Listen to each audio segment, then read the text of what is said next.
कभी कभी ऐसा लगता है ना कि परेशानियां तो पहाड़ जैसी बड़ी हैं और हम उनके सामने कितने छोटे से हैं। आज हम एक ऐसी ही कहानी समझने वाले हैं जिसका नाम है हनुमान का वरदान। ये कहानी दिखाती है कि कैसे सिर्फ एक विश्वास जिंदगी की बड़ी बड़ी चुनौतियों से लड़ने की हिम्मत दे सकता है। देखिए, हम सबकी जिंदगी में ऐसे पल तो आते ही हैं, है ना? जब लगता है कि बस मुश्किलें खत्म ही नहीं हो रही, और चाहे वो छोटी मोटी दिक्कतें हों या कोई बड़ी मुसीबत, वो हमें अंदर से एकदम कमजोर और बेबस सा महसूस करा देती हैं।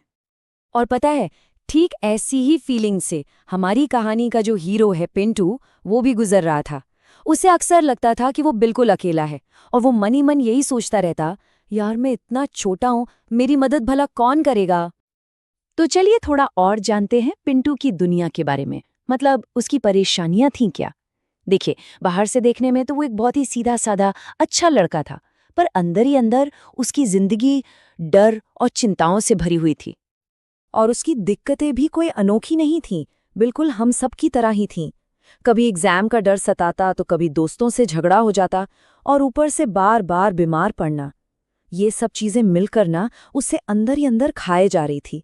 लेकिन कहते हैं ना, हर अंधेरी रात की सुबह होती है। पिंटू की इस परेशानी का हल भी मिला, और वहां से मिला जहां से अक्सर हमें सबसे अच्छी सलाह मिलती है, उसकी दादी माँ से। उन्होंने उसे एक ऐसा रास्ता दिखाया जो उसके सारे डर को हमेशा के लिए दूर कर सकता था।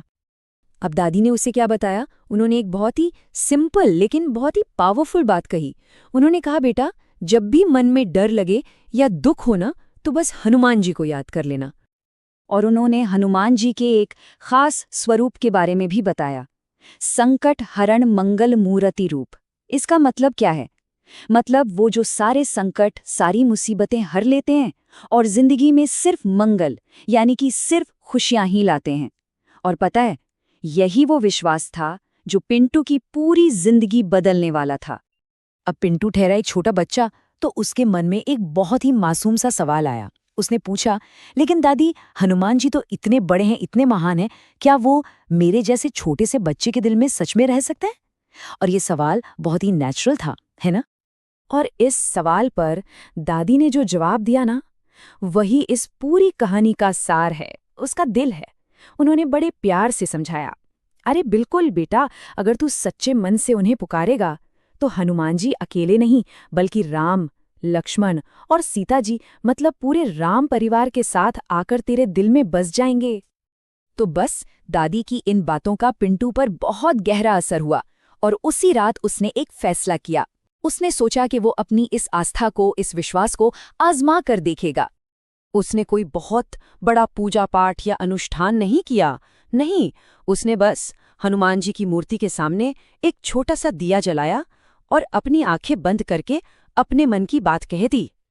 और उसने क्या कहा? बहुत ही सरल शब्दों में प्रार्थना की, हे पवन पुत्र हनुमान, मेरे मन के इस डर को दूर कर दीजिए और मेरे दिल में आप और पूरा राम परिवार बस जाइए।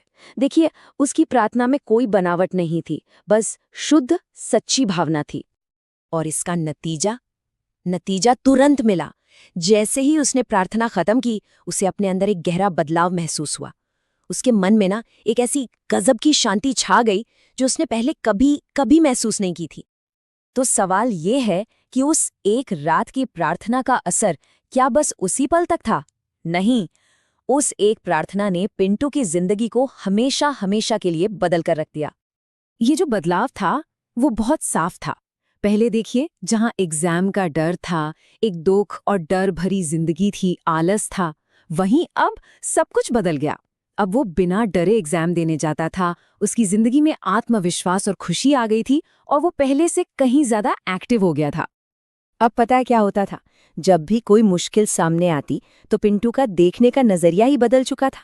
वो सोचता, अरे मेरे दिल में तो खुद हनुमान जी और पूरा राम परिवार रहता है, तो फिर डरने की क्या बात है? तो चलिए, अब इस पूरी कहानी का जो सार है, जो इसकी सबसे बड़ी सीख है, उसे समझते हैं। इससे हम 3 बहुत ही जरूरी बातें सीख सकते हैं।